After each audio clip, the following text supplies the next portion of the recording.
Hello, hello, hello. Thanks for joining. My plan for this stream is to go over setting up AI using Enrich It instead of Agentforce. And I'm going to be doing streaming on Saturdays and Wednesdays, Saturday mornings, Wednesday afternoons for the rest of the month. Who knows what'll happen after that, but if you have things that you want me to cover, just chime in the chat or leave a comment, and I'll incorporate it into one of the next streams. For this Enrich It stuff, you probably never heard of it. Let me share a link to it. It's duo.com/enrichit. This is an AI tool that is built. Basically lets you do AI stuff without having Agentforce or Data Cloud. So it's, from my point of view, it's very quick to set up. If I had the choice between using Agentforce and Enrich It, I would likely pick Agentforce. It's much more robust than what we built, but I understand in a lot of situations, Agentforce just isn't an option. So this is our solution to being able to get some AI going without having to deal with signing contracts with Salesforce and dealing with Data Cloud and things like that. So to get it installed in your org, we provide the buttons down here to either install in prod or your sandbox. I've created a installation guide that kind of walks you through step by step how to do it.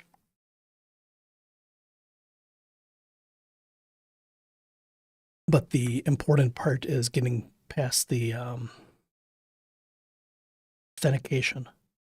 So I've in my sample org, I've already gone through and like installed it and waited for it to become active. So I've done that. Now I actually have to go through and give myself permission to it and set up my OpenAI key. In order to use this, yeah, you'll need your own OpenAI account. So if you have a paid ChatGPT account, then you should be able to go into OpenAI and generate a key. I'm not going to cover that in this video. You can probably just Google how to do that and find better videos than what I can do. The licensing for Enrich It, it's free to use if you just have one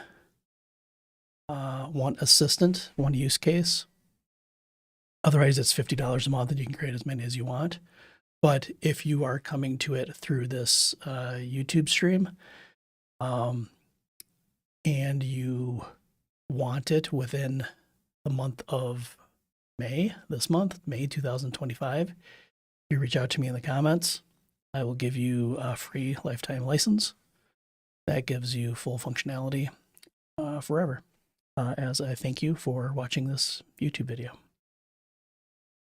So let's get into setting it up. I've only got 30 minutes here, so I'll try to move as quickly as I can. But I am watching the chats in case something comes in. Try to respond. So after I install it, I need to give myself permission to use it. And I'll select my user account. I did this already. No, I didn't.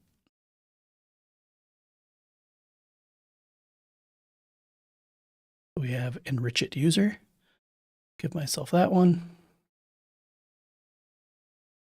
And then in the named credentials,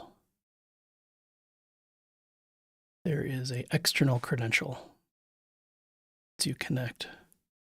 And inside of here, there's a principal, and you need to edit it. And this is a bit of magic here. You have to do add, and it has to be key with a capital K, lowercase ey. And so a OpenAI key is going to start with SK dash. And what you do is you just paste that SK dash value into there, save it. Now saving it, I don't know why, but every org that I do it in, the save button takes a really long time to complete. So it's going to look like it's stuck. You're going to want to close it. I'd recommend just being patient. Finally took it. So now I'm going to add our Lightning component to a account. Actually, I added to a contact. Let's do contact.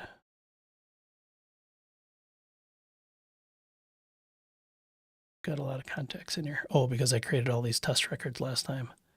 I'll stick with Andy Young. And I will edit page and drop a Lightning component on it. I'm going to change it so that detail is the first tab too. On here, make that first, and I'll make it the default one. And then enrich it with document, drop it on there, but it could be anywhere. Save it, activate it, make it the org default. Sure. And now we can back out.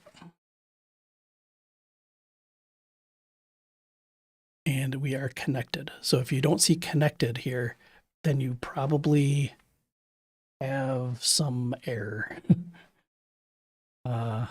We also got a bell notification here, which means it's set up the assistant within your OpenAI account. So if I click on it, I can open this up and it'll jump to the assistant that it created. So this is sort of an out-of-the-box demo that's kind of geared towards parsing resumes. So it will, it tries to populate a field called AI summary. So what I'm going to do is create that field on the account. I'm sorry, the contact. Actually, I'm kind of getting in the habit of creating an AI summary on most objects now in Salesforce. And it's sort of my go-to on the assistant. It's my go-to field for writing AI data to, as opposed to just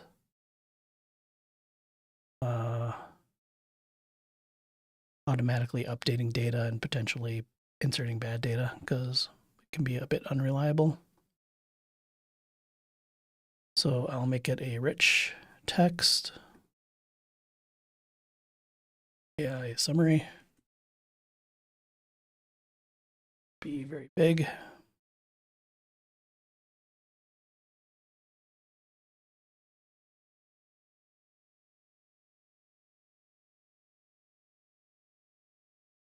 Okay. That's it. I can try it out. Let's go back to the contact. And I need to drop a resume on. So I need to locate my resume.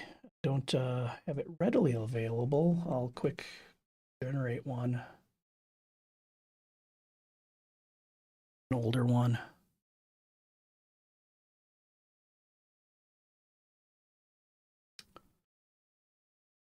I'll download this as a PDF. And I'll just drop it onto my record.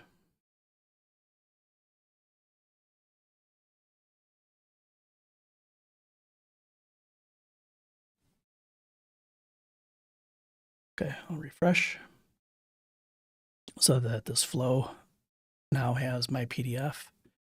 And I can select it. Oh, I have to give it permission still. I just forgot a step. So if I go back to that assistant in the configuration, I have to give it access to read and write values on the contact.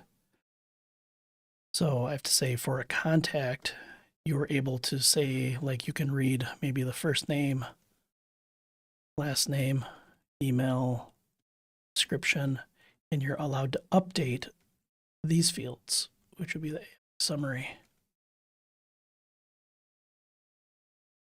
So it's basically telling it what data will be sent up and what data it can update. And yeah, now let's run it. I'm going to actually pin this contact so I don't have to keep navigating back and forth. So now I have Andy Young as a tab. And we will run it. So we'll take this PDF and we'll tell it to basically enrich this contact with that data. Oh, it looks like I didn't make the details the default one after all. So it should be processing it now. When it's finished, I'll get a bell notification. Hopefully I'll get 2 bell notifications. One that it received the response, and then a second that it actually updated the contact. So we have 2. So the thread finished, and then this is the one that it updated. I could click on these and it'll jump to it, but I'll just refresh here. To there. And so we have an AI summary that it pulled out of the PDF, this content. So it knew the name, but I didn't give it permission to update the actual name. So we're still Andy Young. So now I could go through and change it a little bit. So I'll jump to the assistant. Maybe I should just pin that assistant as well. And in the config, let's give it access to update the name and the email. So we'll edit and we'll let it update first name, last name, email.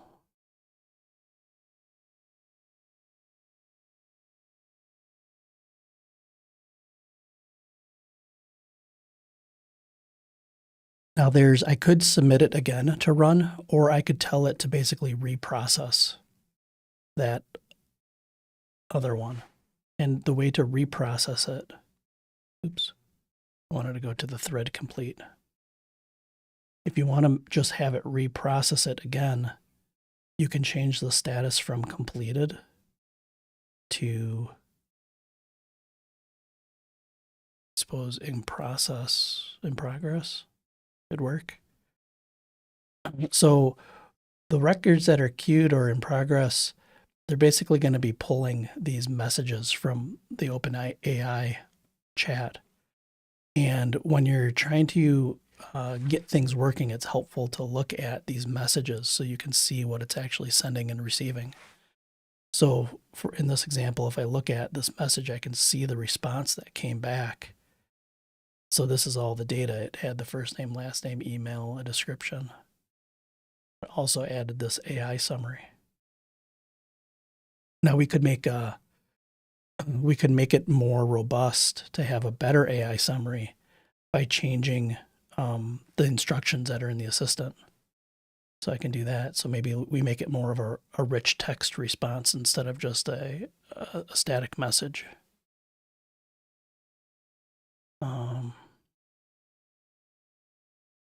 That request never came back, though. Why did that not? So it's still in progress. Oh, maybe it does have to be queued. Now that I think about it, maybe it's queued. That only really starts it from looking at it again. Yeah, so here we got. Now it finished. So now if I go back to this contact, it should have dated. Yep, so now it's changed the name.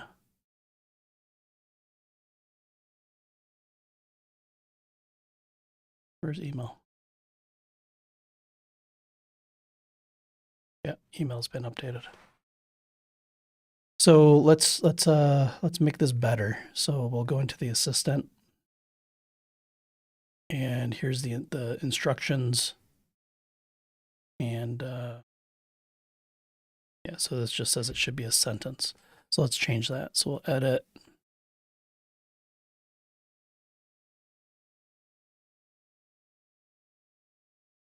So instead of saying it should be like a sentence, we will, let's see here. The summary should be in HTML format, but only HTML that's supported by a Salesforce rich text field. There should be a section for education, section for employers, and a section for board of directors, period. The lines under each of the sections should be bullet points, period. If there's no data for a section, have a bullet point that just says none, period. Make the color of the text of each section a dark green, period.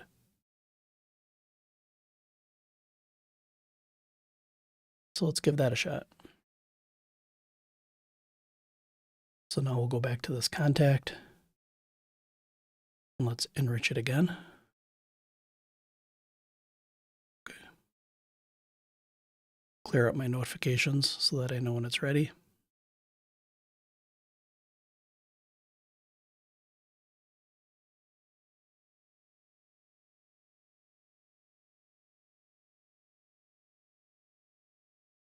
You do not have to pass up a document. You could just take data from the record and enrich it that way. Okay, so we're finished. Refresh.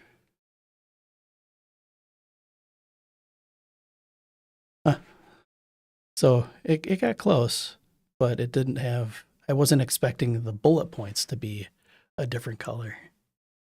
But, so it's an example. I mean, the more you coach it and tell it what to do, the more fancy it can make those.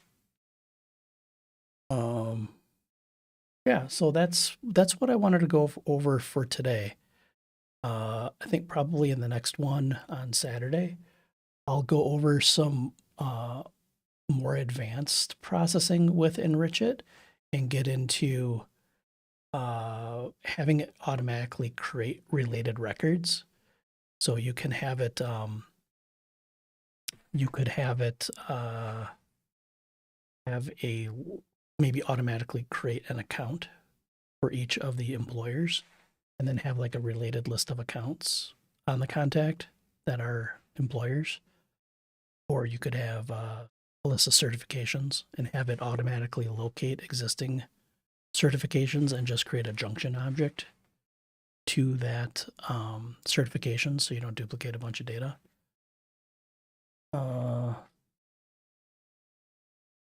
Yeah, and we'll go over some things like that. So thanks for watching this one. And if there's other maybe use cases that you want to see, post it in the comments, and then I can prep for that before the next live stream. So that is it.